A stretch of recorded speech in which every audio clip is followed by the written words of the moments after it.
that's how it turned out, that it became a book about life, a journey in life, as much as about a journey through war. And the book does take you through the ups, the downs, the highs, the lows, and also Eduardo's career after Angola. And what happened to him after Angola, many of the veterans can relate to that, the veterans from all sides, from the Cuban side, the Angolan side, the Soviet side, as well as the South African side. Some of the veterans feel like they weren't perhaps treated as well as they could have been in the aftermath of the war, So it's a very interesting journey for all, I think.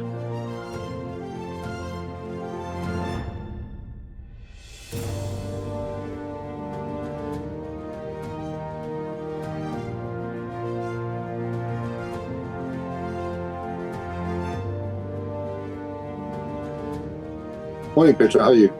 Good morning, Lionel. I'm great, thank you. And you? No, all good, thanks, sir. It's wonderful to meet you here on Zoom. Yeah, I'll finally get a chance to have a chat, yes. Yeah.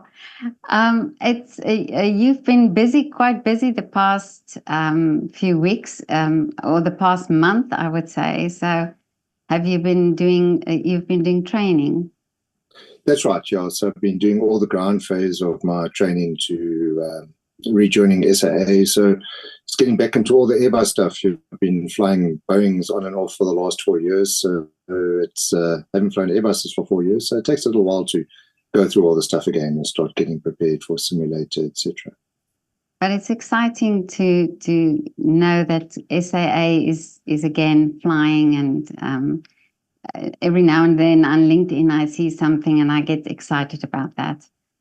I think it really is exciting for it to be flying again, and especially I think it's the only international carrier that South Africa still has. Some of the other airlines fly regionally, but it'll be good for South Africa to have an international carrier, and I think it'll be good for South African aviation and in general. Mm.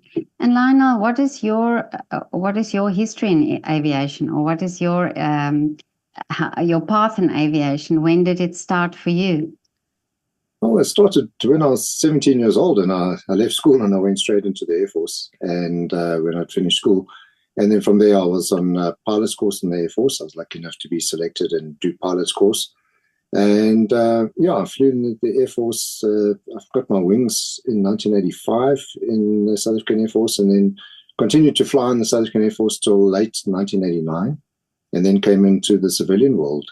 And in the civilian world, I initially instructed a little bit, then flew quite a bit around Africa. I was lucky enough to have a dual nationality, so that enabled me to take jobs where I could fly around Africa quite a bit, flying. And then from there got into the true airline world, got into Comair, which was then, those days, a tiny little airline. It had, I think, 20 pilots, 32 cabin attendants, and Comair grew a lot over the years subsequently. But I had 2 years at Comair, and then joined SAA in 1994, 26 years there.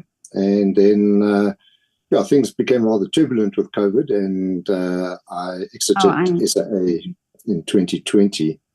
And then I've flown for a variety of other carriers, smaller carriers for the period in between, Star Cargo, then Safair, and now rejoining SAA. So it's been quite a journey. It's a funny thing. The last flight, and I knew it was going to be my last flight for SAA. I never knew I was going to come back to version 2, but I had to ferry a A320 back to Europe, to a small town called Nîmes in France, south of France, not far from Montpellier. So we had to ferry it back to the Lisor, and we flew it in there, rather sad occasion, landed. And we were just in the airport building, and these two young French guys came running in, and they said, were you the pilots of that A320? So I said, yes. I said, we filmed you. We're these aircraft spotters. And they said, we saw you guys coming in on flight radar, and we knew it was like unique to have a South African Airways aircraft landing thing. And they gave me the film of me flying over and landing. And we also took a little clip of it from the cockpit. So it was quite unique to have somebody outside, just by sheer coincidence, have that little clip of the last flight.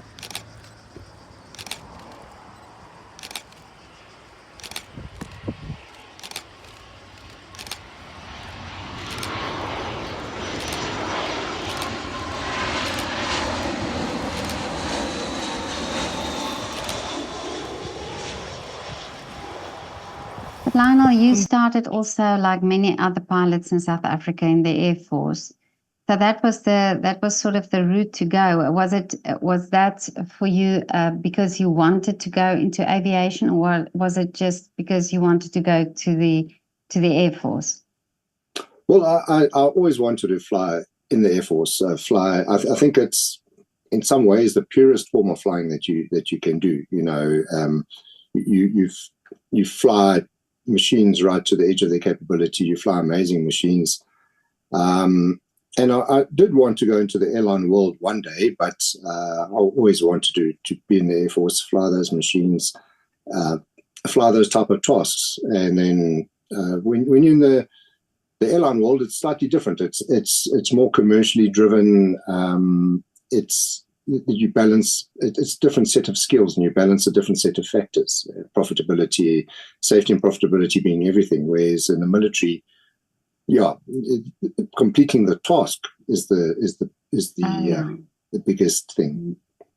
Well, I spoke to Cobus Turin as well, and we talked about the fact that I say in those days, but the training was also not as it is today. You know, if you compare to before you got into these aircraft, you know, there wasn't these sophisticated simulators and things like that. So you really learned by flying.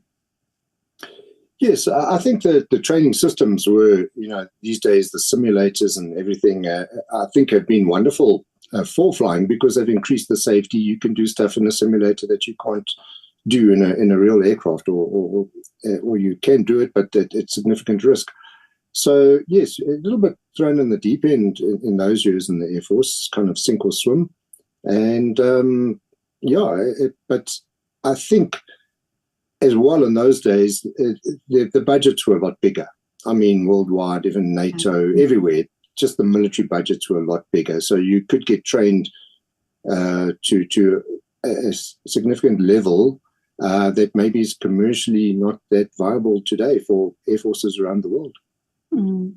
And what do you think is the biggest advantage for you for having that background to now being at an airline? Well, there's a few advantages. I think one of them is your stick and rudder skills become become more advanced in a way. The other thing I think is always, you know, when you're in the airline world, when you're having a bad day in the airline world, you can also think back to the Air Force days and say, well, this is actually not a bad day at all. There were days that were a lot worse than this. So it kind of puts everything into perspective a little bit, coming from a military background, you know. And I think you learn just to get on with it and make it work. Mm. And of course all the guys that flew in those days, you all have this bond. It seems, because when you go to SWAT Corps, you just see how everybody knows each other and everybody knows about each other. So that must also be great to have that sort of network.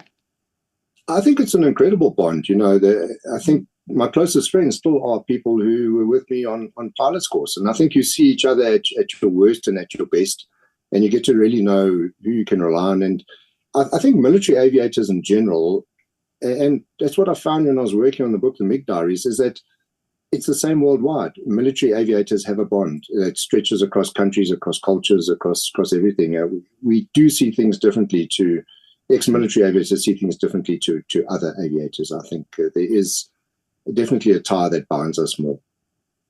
Well, talking about the MiG Diaries, this is so fascinating. I so want to talk to you about that as well. And what I find most fascinating is that you actually spoke, or you have the perspective of both sides of a war, and I wonder how many times that's possible to get. Yeah, I think things just fell into place in the most remarkable way. You know, people sometimes ask me, why did you choose to do this book? And my answer is, well, it's almost like the book chose me in a way. Because just as I started interacting with these people out of my own curiosity initially, I've always been a fan of history, and I wanted to find out more about what happened. And as I interacted more with Eduardo, and then other doors opened to start interacting with guys from the ex-Angolan Air Force, and then eventually ex-Soviets. And eventually this amazing picture emerged of the war. And I realized that I didn't actually know that much about my own war. I knew only my singular perspective. And here was maybe a chance to tell the story from a multifaceted perspective. You can't change history, but you can certainly change the way that you tell history. And I think that is, I think just an opportunity arose just to tell history in a slightly different way, a way in which we are less familiar with. But Lionel, this is also the perspective, because I think sometimes you find somebody writes about a war, but they sort of outside the situation. But you were in the situation, so you were actually, they were the enemy. The people that you're talking about now, they were the enemy, and now you're reaching out and you are able to talk to them and see what they thought or their thoughts and their experiences. Yeah, that was amazing, is actually to get their inputs and experiences, and what I think really took me back a little bit was how open and honest they were, and they would share their experiences, even ones that weren't particularly flattering to their side of the story. And I realized that I think one of the things that allowed this book to flow and happen was that enough years had passed. Egos had died down, the ideologies had become more muted, and people could openly talk and just say what they felt, and speak as openly as possible. And I tried as hard as possible to capture that in the book.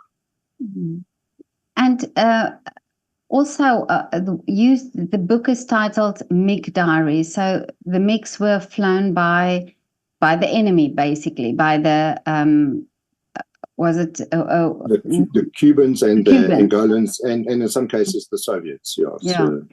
So why did you choose to write it, to make the book the title MiG Diaries? Because you really, are talking out of their perspective then.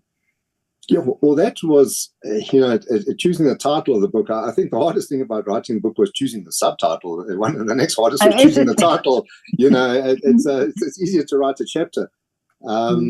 So we thought about it a lot, and I chatted with Eduardo about it a lot, and we both didn't like these gung-ho type titles of books, so we decided to sit back and have a look and say, well, what is different about this book? What is unique? There's been excellent books about the air war by Brigadier General Dick Lord and a few other people. What is so different about this book? Well, it tells a perspective from the MiG side. And in doing that, that also becomes the portal for us to tell the story from the South African side, certain aspects of the story from the South African side, certain aspects of the story from the Angolan side, and as well as the Soviet. So what was unique? This book was about MiGs and what it's like to fly a MiG. That's what's unique about the book. And that's why we eventually settled on that title. And how much did you learn about the MiG by talking to them that you didn't know before? A lot, a lot. It's actually, the MiG-23 is an amazing machine, and I certainly came to have more and more respect for it. We already were very respectful of the MiG-23, but learning how it actually worked and finding out it was significantly more advanced than the machines we had at the time, and that was obviously a function of the arms embargo. But there were systems on board the MiG that were far in advance of anything the Mirage had. The Cheetah would have been a leveler when it came in later, because it would have had systems that were in their turn as advanced or more advanced than the MiG systems, but the Cheetah was still years away from operational deployment. So it's an incredible machine. The Russians go for a very different way of designing aircraft. French aircraft are almost like delicate and balanced, where the Russian aircraft are so much more powerful and purposeful, it's quite a different design philosophy. Well, I didn't know much about the MiG, but I saw a documentary because I just wanted to get a bit of a background also about, the aircraft. And what really fascinated me was how quickly this design came after the Second World War. So it's almost as if it's a huge jump to where they are now or where they were then. Well, I think a lot of the backbone of the jet technology that developed after the Second World War actually took place during the Second World War. And then the Soviets also got their hands on a lot of the German technology, which was very advanced for its time. And they put a lot of that into the initial MiG designs. And I think the 50s and the 60s were just an era where there was just this rapid development of aviation. And I think it kind of slowed down slightly in the 70s, but certainly in the 50s and the 60s, where the initial MiGs came through, the MiG-15 and the MiG-17, the MiG-19, and each subsequent MiG was so much more capable than the ones that went before. But finally, you got into the MiG-23 era, which is the swing wing era, the variable geometry aircraft that were developed a lot during the 60s and the 70s. That was seen as one of the ways in which to get the most out of a wing in those days. You had the F-14, you had the F-111, the Tornado, the MiG-23. These were all amazing advances in aviation. But the early models of the MiG-23 were not that capable, and they had a lot of problems. They were restricted in load factor and various other things. And it was only once they got to the more advanced variants of the MiG-23 that the MiG-23 really became this very capable aircraft. And I think some of the Western Air Forces dismissed it based on how ineffective the early models of the MiG-23 were. But by the time we got to the situation in Angola, when they had the MiG-23 ML, it was a very, very capable platform. And did you, how difficult was it to find the people, to find these pilots that flew the MiGs? It was, in a way, sometimes very easy and sometimes very tough. It depended on the situation. There was also some good fortune. Eduardo came out to South Africa and to visit in 2019. And we were just actually at the Comair Simulator building. We'd been invited there by Glenn Warden, and we bumped into some Angolan airline pilots that were also doing their training there. And he started speaking to them in Portuguese. And one thing led to another. And the one chap there, his uncle was a former Angolan Air Force pilot. And I'd been struggling to get hold of the Angolan guys to get their thing. And he said, yeah, I'll put you in contact with my uncle. And once he did that, it just unlocked so many more doors. So it was kind of like if you could get one person to trust you. And that was one of the biggest foundations of the book, was trust. And I think that's one of the reasons why the book wouldn't easily have been able, a journalist or a professional author would have had more of a struggle to write this book, in that the pilots wouldn't have opened up and related to them the same as what they would to myself or Eduardo. And they were very open to speak to us and not guarded at all.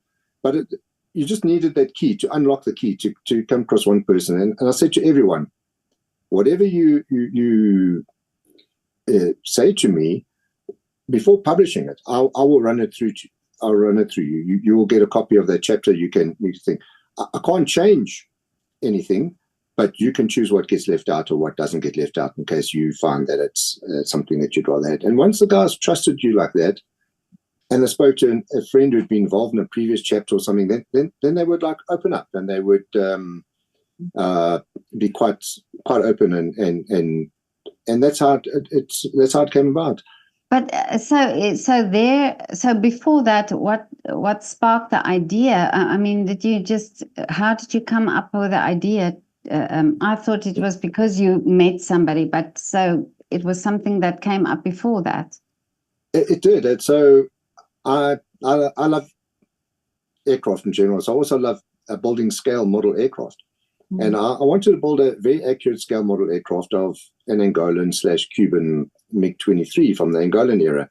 And a friend of mine, who's also an avid historian and model builder, I contacted him and he said, well, look, I used to have some contact with a colonel from the Angolan Air Force. Speak to him, maybe he'll give you more info. And at the same time, I read a story while I was doing that research. I read a story about a Cuban MiG that nearly shot down a South African Air Force C-130 at night at low level. And I thought, well, that never happened because I was there at the time. I was at Ondangwa at the time and I would have heard about it, so it never happened. And I thought it was just propaganda. And once Greg Swart put me in contact with Eduardo González, I started chatting to him and I realized that he was the pilot involved. And then he told me the whole story. And once he told me the story, he gave me the exact times of his missile launches against the Hercules, the parameters, the speed, the altitude, everything. And then I knew some of the pilots of the C-130, because obviously it had survived. They were with me at South African Airways. And I approached them and I said, there was this night when a missile just passed your C-130, and for years the Air Force thought it was a surface-to-air missile. What can you tell me? And then they gave me their times, altitudes, the speed they would have been at. And when I took the two versions, they just interlinked perfectly. And I said to them, you know what, guys, that wasn't a surface-to-air missile that missed you. It was an air-to-air missile. And I think it's something more impersonal. It's quite impersonal being shot at by a surface-to-air missile, but being shot at by another aircraft with an air-to-air missile is somehow more personal. And they were like, and what did they say when you told them that? They were just completely shocked. So so and that's how it started. So then I got hold of Ed again and I said, you know what, here's the chance to tell the real story for the first time and tell a unique story. And we started delving in some of the other air combats that had taken place, and I got his perspective of what had happened, and I got the perspective from our side, and we started to realize that there's quite a different story to be told, a very unique story when you combine the two perspectives together. And Eduardo had already written of some of his adventures in 2 books on Cuba, like basically a selection of short stories. So we took some of those and we translated them, modified them, because when you create a book, you've got to get a flow. So we modified them, not the content in a sense, but just the flow of the story. And then we just started stitching all these stories together from his side, from the South African side, and we kind of made a tapestry from all these different perspectives. Wow. But are you a writer? I mean, do you enjoy writing? Or did you have... No, look, I'm not a professional writer at all. It's kind of like done a bit of creative writing at high school, and I studied English part-time when I was studying through uni, so a little bit first and second year. And I'd always loved reading. And I think if you love reading, then you've got the foundation to try a bit of writing yourself. And we just started. I just started from there, and it took years, and I think I learned a lot about the writing process along the way. I learned a lot about the book world along the way. It was such a different world to what I was used to. I enjoy writing, but I don't see myself as a professional author, just someone who was lucky enough to be involved in a book project, But this is such an amazing book. I mean, this is such an amazing story for me, and the background behind it as well. But how was it for you to meet these people, or did you also on say the South African side, the pilots there, did they get together and meet the Cubans? Well, the only Cuban got a chance to meet was Eduardo when he came out here to South Africa. And then with the other Cubans, I had to really speak through Eduardo because of the language barrier,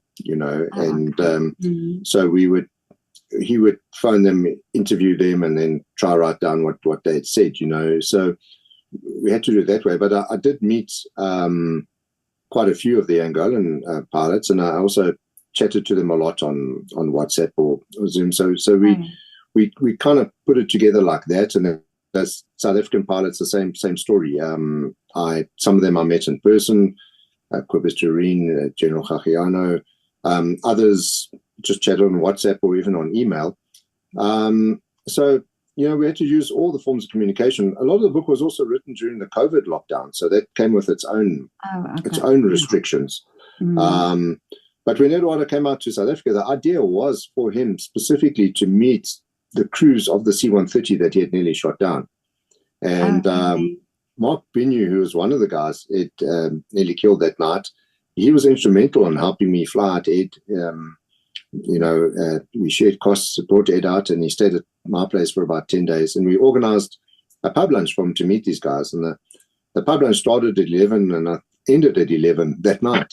It was, and like I said earlier, military aviators, there's an instant bond, and you just get on. You're different from different sides of the fence, but in many ways we had to contend with the same elements. Bad weather, the difficult terrain in southern Angola, high command that didn't really understand at times. We often were fighting against similar challenges. So instantly you've got that in common. And it's also the human side of it, it must be also daunting, and it must be also scary for at that young age, to get in these machines, and you're going to, it's war that you're flying to. It's not like a pleasure flight that you're doing. Yeah, and I think we try to capture that in the book. It's not a book about steely-jawed heroes, that fearlessly go into battle, like Beagles or Battle of Britain. We try to capture what it was actually like, that you really get at times scared, and, that those moments when you sit in the cockpit before you go, and, it's sometimes a difficult time, that those last quite seconds before you start the engine. Once you start the engine, I think things just start happening. But we try to capture that it's these were humans, and the human story. And I think experiencing war is dehumanizing, but it's also one of the most human experiences you can undergo. You get to feel a range of emotions that you never feel in another sphere of life. And it's also good to know that the enemy that you see as the enemy are just the same person. It's just the same person as you. It's just on a different side of the fence. And didn't the politicians of yesteryear try so hard to convince us that they weren't like us? Yeah. And that happened on both sides. But people are just people, But I listened to a few stories because there are a few YouTube videos of parts of the book that you talk about, and that Cobus Tureen also talks about. And what really struck me is how the timing of many of these things, where if this didn't happen, he would have been shot down, or if the engine started 2 seconds late or 2 minutes later or whatever. So this, what I found so fascinating, is that so many things didn't happen because of timing, that it was just out of your control. It's amazing. And the more and more I worked on the book, and more I came across these moments where, the line between life and death was so thin. And I think one of my favorite quotes is one that I used in the book by General Douglas MacArthur, which says, along the lines of something like, in war, you live or you die, you win or you lose, and the difference is but an eyelash. And it really is. It's just sometimes just an eyelash of difference between the two. It's so thin. It's incredibly thin. Lionel, tell me about the beautiful illustrations in the book. How did they come about? Well, the artwork was all done by Sean Thackeray, and in the early stages of work on the book, we had some photographs to work with, but Ed and I soon realized that we didn't actually have enough visual material. It would have been nice to have more photos, but all these events took place a long time ago.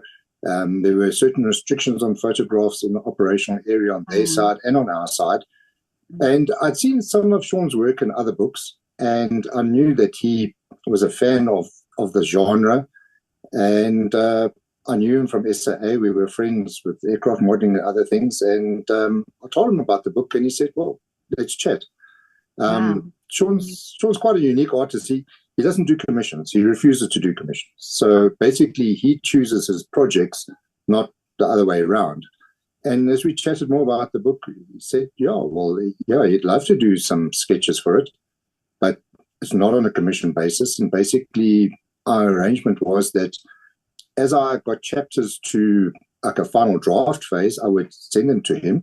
And then on his side, if he read the chapter and an image sprang to mind, he would then sketch that image, which then brought the chapter to life. It gave him artistic license.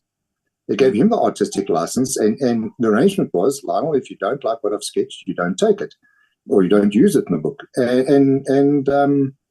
Well, we used everything. So everything is sketches thing, and he just has this amazing ability as an artist to, besides the fact that his technical skills as an artist, he has this ability to integrate the art with the story, so that he'll come up with an image or a sketch that almost summarizes the chapter or captures the key point of the chapter and brings it to life. So it was a wonderful collaboration. Yeah. I can imagine. And yes, when you were talking about the photographs and that there wasn't a lot, and it was also the time we didn't take a lot of photographs like people do now, and like you say, there was restrictions on it.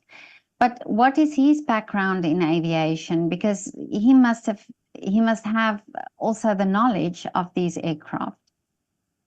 Well, that's exactly, I think, what made Sean perfect for the job, is that besides, he only really does aviation art and bird art. And Sean was in the Air Force a couple of years behind me, so we did cross paths once or twice in the Air Force, and he was a fighter pilot there, flew Impalas and then later Cheetahs. And then after that, went into the airline world as well. And we both worked together at SAA.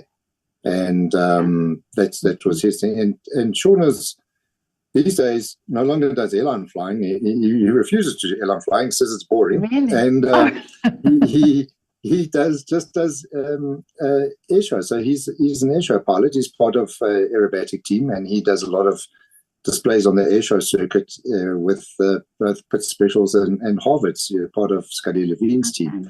So really, that's the flying that Sean still does. And he's an airshow pilot and an artist, which is, I think, pretty special. Amazing, yeah. Now, because you would think that there must be something. I mean, he must know the aircraft that is sketching.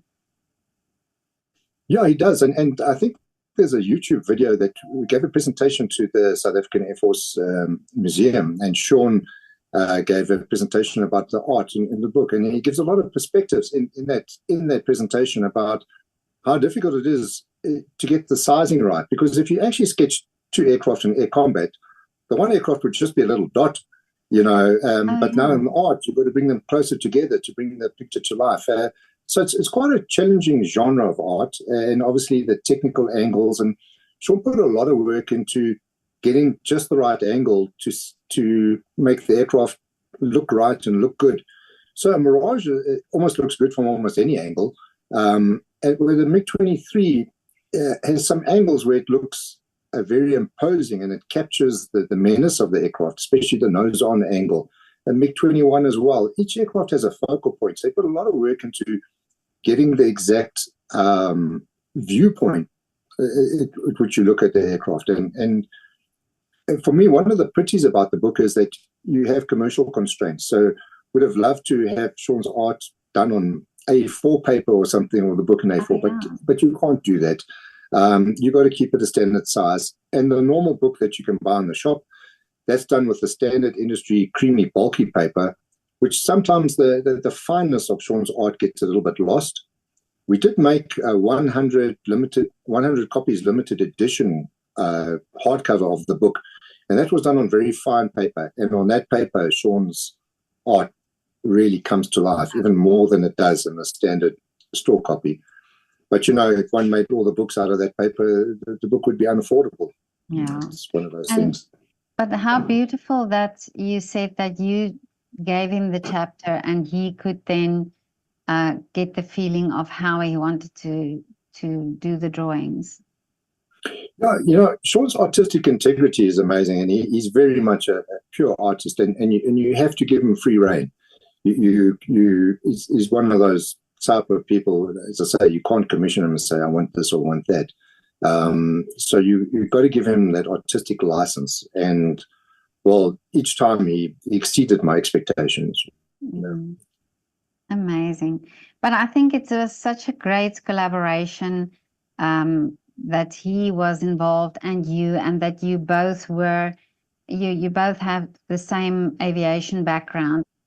I think it worked very well. And when Eduardo was out here, he met Sean and spent a lot of time with Sean as well. And it's quite interesting. You know, they both kind of short, stocky, larger than life characters, quite different, but they think. And I think as a team, Eduardo, Sean, and myself, I think we worked together very well. And I think basically did our best to bring the subject to life. You know, and I think all three of us weren't too worried about the commercial side of the book. You know, we just tried to produce the best book we could, and fortunately, it has done relatively well, at least for the publisher's sake. But I think the three of us just all had a similar mind. We just wanted to bring the story to life. But I find that I'm assuming a lot of people in aviation would absolutely love this book, because I think you talk about they would be able to relate maybe also, you know, or if you know what it's like to be in a cockpit and so on. But I think overall life, you know, just a life lesson or just stories about life, you know, this is so amazing, and how you did that. Well, we tried to take the reader on a journey, and the journey starts really with Eduardo saying goodbye to his MiG at the end of his last tour. So the way we started at the end, you know, and I think extremely lucky as well to have a publisher like Tim Richmond, who from the beginning just bought into the book. And when I sent him the first couple of chapters, I was only about halfway through the book. And first publisher I approached, he read through the chapters and he just came back to me and said, we want in, Burnett Media wants in on this project.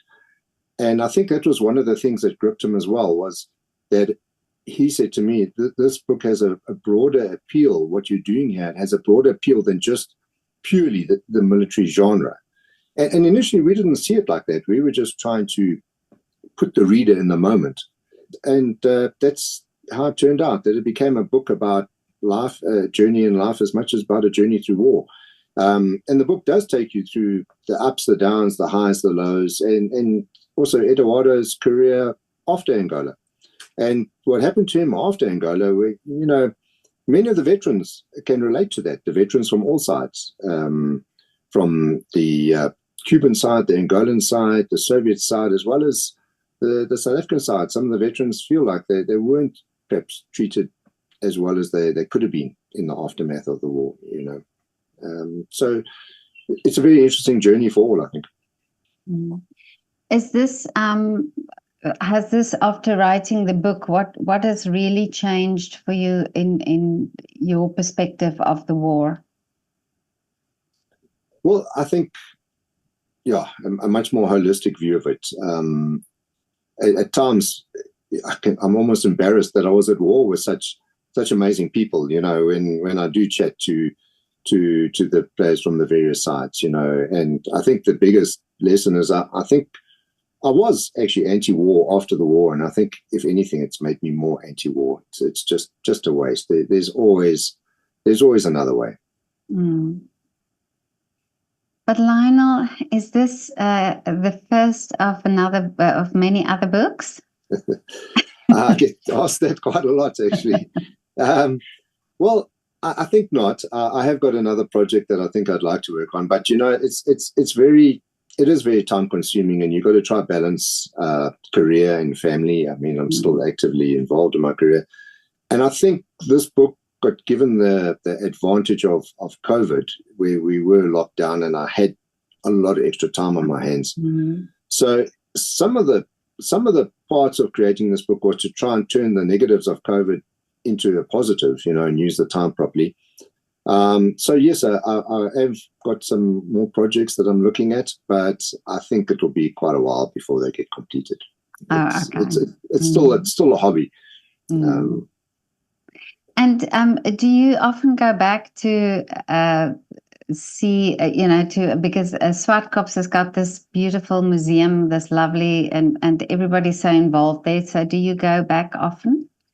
Yes, I was there just this Saturday with my youngsters for the museum flying day. Yeah, so I get there as often as I can. I think it's an amazing piece of history that's been preserved at Swartkops, and also at Eysterplaat, and also the museum at Port Elizabeth. And there's so many people that give so much of their free time to keep it going. But and it was lovely to see when you do go to these museum flying days what the public turnout is. It's huge. People have a strong interest in the museum and the military history side of air forces and aircraft, which is excellent to see. And when you see these old aircraft, does it bring back memories? What feeling does it evoke for you? I think at times it does, but often when you're in a museum, you're so busy, you just running around and enjoying the vibe and the aircraft. I think at times when you're kind of in the hangar and on your own and it's quiet and you just look at the aircraft, then you do drift back sometimes. But I think life is so busy that you don't dwell on it too much. Yeah. But I must say, as a child, and when I was a teenager, we used to drive past Swartkops, and it was this wall with the wires and things. So you never went in. And it was only recently that I went in for the first time and saw, and I met Tony Smith, and he just showed me around and so on. And there's such a lovely atmosphere at Swartkops. How the public and get involved, and how people the youngsters wash the planes, and I think it's such a lovely, it's such a live museum actually. When you feel you can go up to the aircraft and really touch it or get into it, and so it is. It really is, and I think more and more people get to know it. The first Saturday of every month they have a flying day, and it's open to the public and it's free, and it's always a great event. And then of course Eysterplaat also has similar events once a month as well, these open days. And from what I see and from chatting to the guys at that museum, it's very well attended as well. So it's great to see the history being kept alive. Yeah, I think it's so important for young people also to be there, and also how great is maybe to speak to people who are involved or were involved, and so I find it really a beautiful project. Yeah, I think the museum is awesome. It really is. But Lionel, what are still the wishes for you for the future in your aviation career? Well, I think for me, definitely in the twilight of my career now. So for now, it's just to actually enjoy it, get to do some international flying again, hopefully at SAA, and just enjoy it. Your career, it's over before you realize it. It really goes so fast. It's like, I was going to say like that saying where it goes, the days and nights are long, but the years are short. And you suddenly get to the stage where you start looking back more than looking forward, because your career is only got about 4, 5, 6 years left to go. So I'll probably fly for about another 5 years, and then it'll be time where if I do fly from there onwards, it'll just be for pleasure, But for me now, biggest goal is just to enjoy it, And good to fly SAA. Oh, definitely. I must say, rejoining SA, it felt like coming home. I can imagine. you tend to forget how much it's part of your DNA. It really does become that. No, I must say, I'm so happy about that. And every time I see some good news of, another leg, and then I'm thinking, yeah, it's going. Yeah, I really hope it works out. Everyone calls it V2, version 2, and I think there were a lot of things wrong with version 1. I think there are still some challenges in version 2, but I think what has impressed me since being back there is the willingness to make it work this time. And I think a lot of people feel the same way. The true South African spirit. Yeah, we've got to make it work. You've got to make it work, yeah. Lionel, thank you so much for your time. Thank you so much for this lovely interview. Oh, my pleasure, Petra. It was great chatting to you. And I hope to meet you in person one day at Swartkops. Oh, it'll be lovely. If you come out, it'll be lovely to meet you.